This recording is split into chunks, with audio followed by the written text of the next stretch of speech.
Good afternoon, Simon. Thank you for taking some time out of your busy schedule and getting involved in our Business Owner Spotlight. Would you like to go ahead and introduce yourself and tell us all a bit about what you do? Hi, yes, good afternoon, Scott. Okay, my name is Simon Killen. I run a company called Xzopia. We're an IT managed services provider. Been around this industry for about 25 years. We didn't start in IT, believe it or not. I actually moved into design orientated field at the very beginning, but I find with the marketplace, we actually sort of filtered in and diversified into this area. And because I was so passionate about what we do, I'd found that during my actual college and university degree, that there was a niche part of the market that people weren't looking at. And I felt, you know what, I can do this. We moved into a break fix solution. That was basically businesses specifically had issues with hardware. We would fix them. And what we found as the industry and as businesses sort of develop over time, that whole area has changed. And what we find now is that businesses require a more proactive solution rather than something goes wrong to fix it. We know that the key item with any business is time is money. And the more time they're down, the less money they make. So we try to use that within all our fields, is that if we can keep you up as much as possible, keep you running, keep your hardware running, that's why it works. So that's the reason being that we've been at it 25 years and it works well for us. We always keep our finger on the pulse. We see what the market looks like and we try to move ourselves and diversify into that area. And so it sounds like you spotted a gap in the market, and this hasn't been an accident. Then this is by choice. You went into this industry. Yeah, that's actually correct. Okay, so I actually have a degree in fashion management from Manchester Metropolitan University. I wanted to sort of work and look and move into the design and management of the clothing industry. And my dissertation was actually the development of CAD and IT within the fashion industry. Sure. And what I sort of discovered during that period was that this industry hadn't embraced things within a technology format to the same degree as other industries were evolving into. And what I'd find is once my degree was finished, I had a niche area of market that we could, one, help with the CAD design, and develop that for small businesses. And actually what happened was we offered a micro businesses an all-in-one package. We would help them do design work, whether it was graphic design, web design, and then also build and install the computer system. So we were talking to small businesses, and what we find is that the design side of things was pretty well saturated. It was during the dot-com bubble. And Sure. We find is that actually people needed hardware. It was no longer in businesses where one computer was there to receive an email. Every employee started to need a computer to do something, whether it was somebody doing their accounts, paper was starting to be phased out. And we're looking around sort of 2000 to 2004, 2005. Our entire business evolved over a 2-year period. I took night classes in multimedia, Microsoft certified qualifications, and we find that within that 24-month period, our business had went from sort of 10% IT, 90% design to 10% design, 90% IT. Yeah. And it just evolved. And we thought, yeah, this is an industry that we can work in. I started to really look at things in a different aspect. And as those things sort of progressed, we started to look at different areas.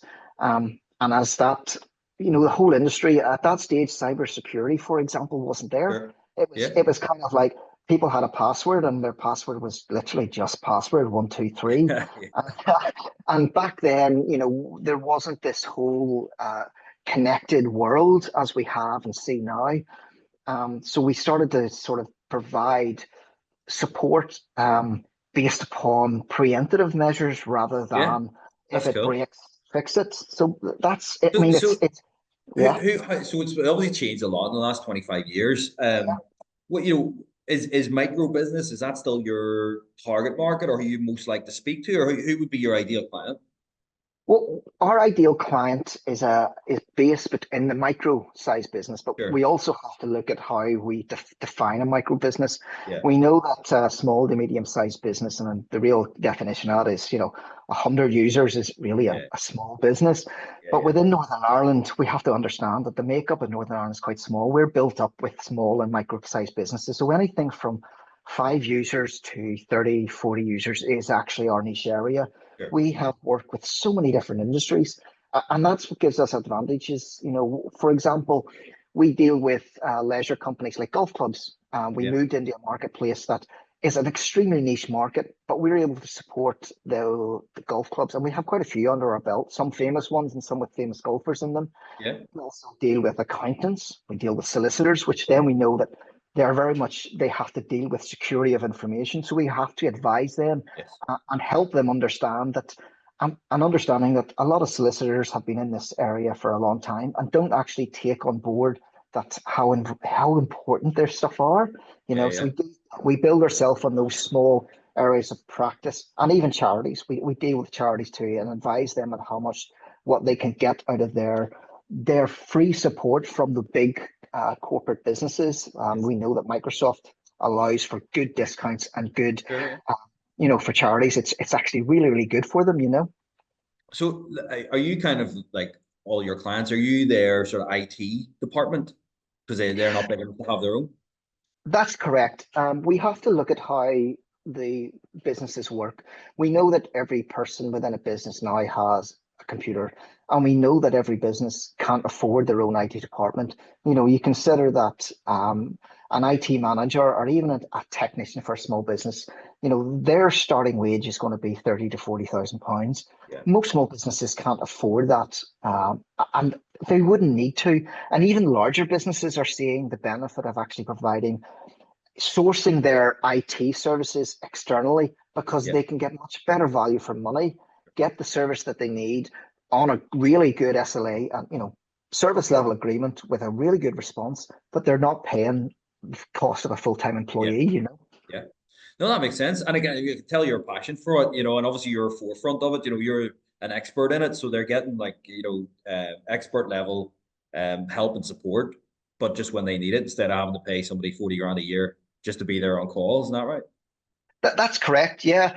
I mean, yes, it's so right because, you know, when you deal with anything within the IT industry and technology, you have to understand that things change on a day-to-day basis.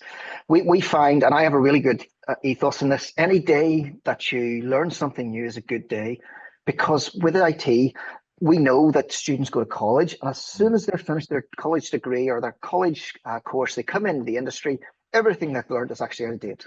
Yeah. And because you can't keep up. We have Yeah. to feel that every day you actually have to keep your finger on the pulse. You have to learn, and you actually have to put that into practice. And I'm very much a policy-driven solution provider. We put these standard operating procedures in place. We know what works. We know that doesn't Sure. work, and we advise our customer. And we advise them at what the benefit is because we know that the last thing on every business's need is to make money. The last Yeah. is how much can we provide them? We provide customers a benefit. Our Yeah. solution is a benefit, not thinking of it as, oh, it's going to cost me this in which to bring these people on board or this to do Yes. that. It's really not what it's going to cost you, but how much it's going to make you, because Yeah. that's Yeah. what we do. So I'm interested then to find out about what the last 25 years have been like for you. So you talk there about continuous learning, every day you learn Yeah. something's a good day. But what's been your biggest learning as a business owner then since you started the company? Well, as a business owner, the big thing that I would say is actually learning the ins and outs of finance. Okay. People can understand that anybody can be an entrepreneur, Yeah. anybody can put their mind. But the biggest difficulty you're going to have and to run is we basically need to understand how to run a business, the Mm. finance in a business. Okay, you need to understand cash flow. We need to understand that cash flow is important, credit control is important. We also need to Yeah. know that nothing runs without bringing new business in. But I Yeah. also feel that customer service is another one. We can all be the best salespeople that we are, but if we can't hold on to the customers we have, Our Yeah, our our our nation, our locality is quite small. You have to, sure. it's down to your after sales. You know, if you could hold on to a customer and you're able to then sell to that customer year on year end, what happens is it generates two really key factors. That is one, that you have recurring revenue, but it also means that they have trust, and then you get Mhm. referrals. And Yeah, let's yeah, be honest, word of mouth is the best way to get business. yeah. And it sounds like you might, cash flow. I mean, you know, like business owners spell time, CASH. If you've got cash, you've got time. Are Yeah. those lessons you've had to learn the hard way? Yeah, very, very definitely. We found that the last 4 to 5 years has been quite, should we say, troubling. It's been a real push. We've seen the area marketplaces that have really, really gone to ground. We've seen the cost of everything go up. And what you really need to do is that if you don't have the cash in which to run your business, it's extremely difficult. Yeah. You know, I know that COVID was a big difficulty. Everybody suffered, but nobody suffered more than the small limited company. And I'll Yeah. be honest, we were so much hard hit because we weren't one of those larger companies that got a lot of handouts. We weren't a Mhm. sole trader, for example, that were able to then look at their sole trader account and were able to get funds that way. We were the small business that took a small amount of money out to your PYE, and that's Yeah. all you could claim. And it was actually a real struggle. So what we have found is that as the backdraft of those costs, and then as we push forward as businesses, we find that then the cost of energy has been a big hitter, because, and then the cost of fuel, and all of those items then start to stack up. It really cuts into your bottom line. You Yeah. Yeah. know, I see that I keep my finger on the markets. And not that I would like do any trading, but you actually see a trend where if certain areas go up, you know that you're going to be hit, and you have to then forecast to take account for that. Yeah. Interesting. You know, and it can be quite difficult, and some businesses don't take that on board. But I like to think that if we can, you know, we can see what's going to happen in the future, we can then help our customers to keep going forward, you know. Yeah. So you're taking a more macro view, like global view, Yes. then to bring out make micro decisions in your business. Then. Yeah, I think that that's one advice that I would give any Yeah. business, is that you have to look at how everything comes together. We know that, like for example, one of the areas that we found got hit quite badly was the logistics that happened with getting stock back into the country. Yeah. So whenever cut downs and lockdowns, when all that came back awake, we're all sitting here going, right, okay, we're all ready for business. But actually, it took another 12 months just to Yeah. get stock back, Yes. because we knew that a lot of logistics, especially printers, for example, we had 3 and 4 month waiting on just the logistics of getting printers to customers. And we had to think ahead of that and say, well, what can we do? Do we have something in place? Or do we say to customers that, look, you need to be able to hold on for this length of time, because if you're going to replace this at this stage, you're going to have to wait this length of time. And Yeah. you know, the car industry is another big factor. Look, they're still struggling with that, with some car manufacturers having 12 months before they actually have stock of cars in the UK due to Yeah. this logistical nightmare.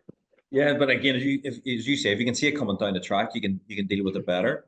So, Yeah. what about that's as a business. What have you learned about you personally? What's been your biggest learning in the last 20, 25 years?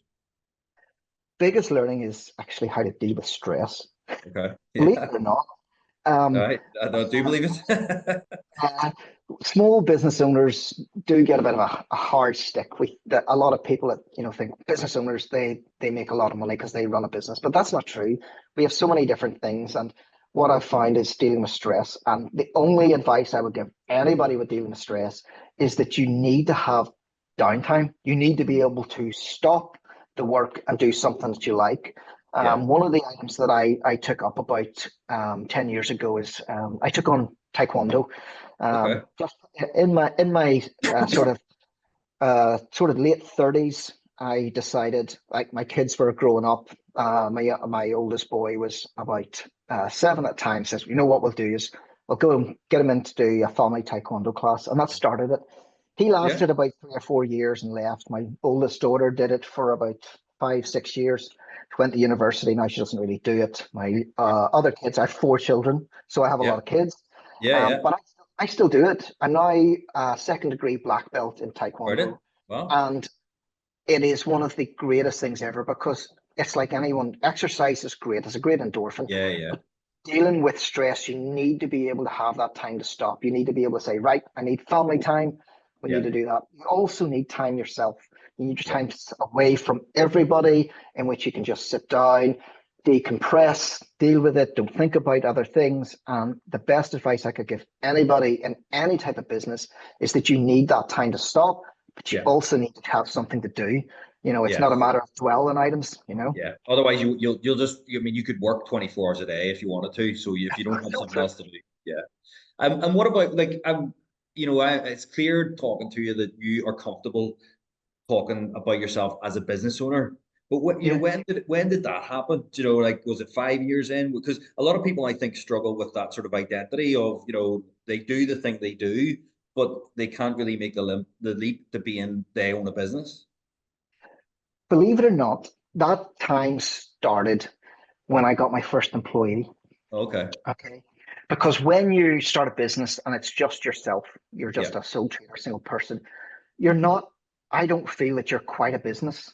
You're Yeah. not a It's business. got a job that you happen to own the company, isn't it? Yep, that's it. So when you have that first employee, you then realize, actually, I'm a business owner. I have somebody that depends on me and I depend on them.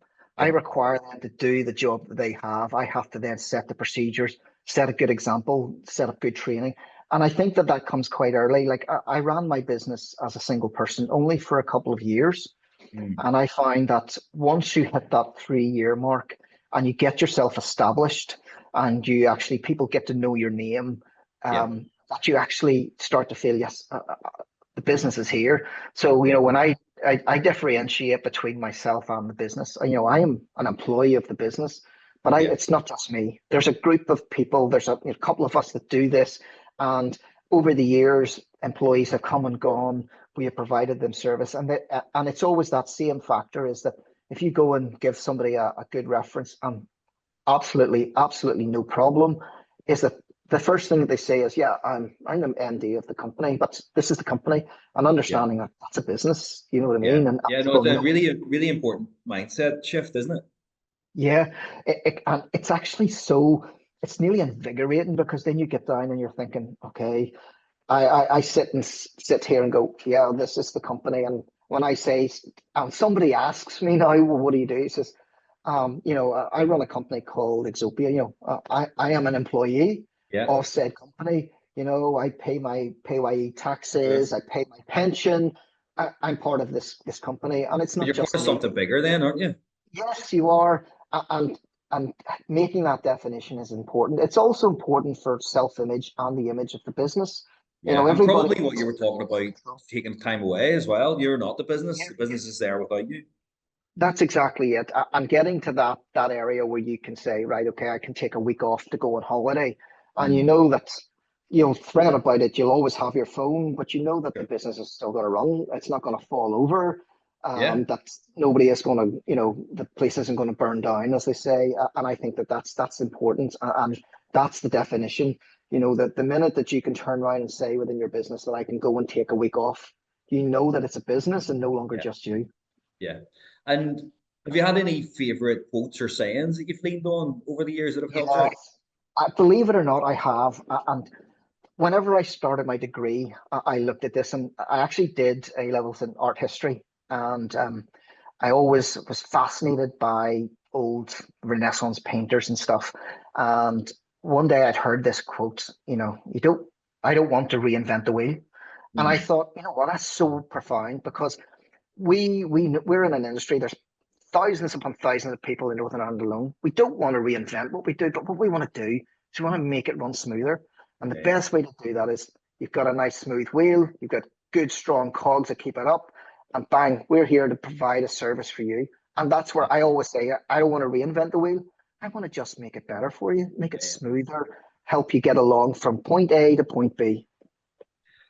So what's the next 5 years look like for you guys, and what do you see as the main challenges moving forward? Think the next 5 years, our sort of 5 year plan is actually quite one. We want to increase our workforce. I think there's certain sectors within the industry that we need to then look and develop products for. We have a very good cybersecurity solution, but what we want to do is provide education side of cybersecurity for businesses, because the one key factor that we see within business, all businesses, is the end user is the hardest part in which to fix. Because if without knowledge for end users, it can be so difficult to combat certain aspects. So we think that as we progress, one of the items that we want to do is actually provide nearly like an interactive knowledge base for our customers that will help us in the long run. Because what we're doing is we're passing on simple information to them on how to do something or be aware of it, so that we aren't then inundated with this simple task of, yes, this has happened, what do I do? And instead of, I've seen that this, oh, we know what's going to happen here. We've went through a quick 2-minute cybersecurity threat analysis, to get us to grips with that. I know I don't click that link. The second thing I do is we'll let our IT company know that we've got this. We then look at analysis and say, thanks very much. Glad you didn't click that. We haven't infected the network with a virus. So I think that is an important end user knowledge about what's going on. And that's back to that preemptive piece that you talked about. It's not just a matter of we put security safeguards in place, but also we help security by listening. Like, we look at the users as people. Instead of just giving them food, we'll give them seeds so they can plant their own food, and that way we'll help them farm the food, help them manage protect that themselves.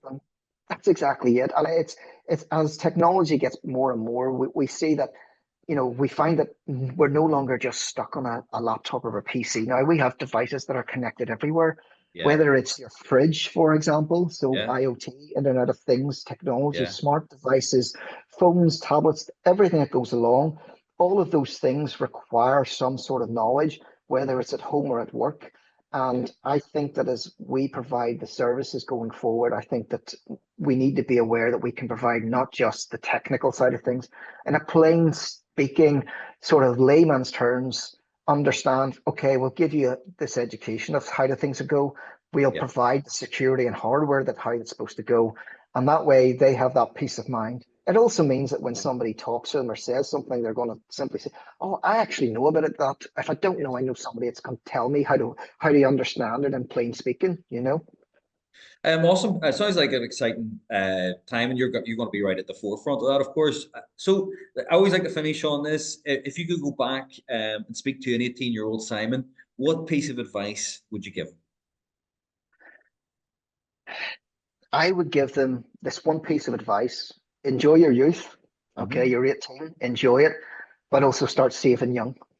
I can honestly say that we as youngsters from 18 to 20 or 18 to 30, you're going to sit down and go, I'm just going to live and do whatever I want. But I actually feel that you have to be, if you save young, start, even if it's only a 20, 30 pounds in a savings account, Make a big believe difference. it or not, it makes a difference. And it's not just a difference, it gets you into the mindset that as we run businesses, we try not to run the businesses on debt, but try and run business on credit. And I think that it will benefit everybody. It helps with cash flow as you go forward. Listen, Simon, really enjoyed that. Loads of good wisdom in there, and I really appreciate you coming on and sharing it with us. And I can't wait to get it out there to the community. So thanks again. Thank you very much, Scott. It's been really, really helpful and love doing it. Thanks.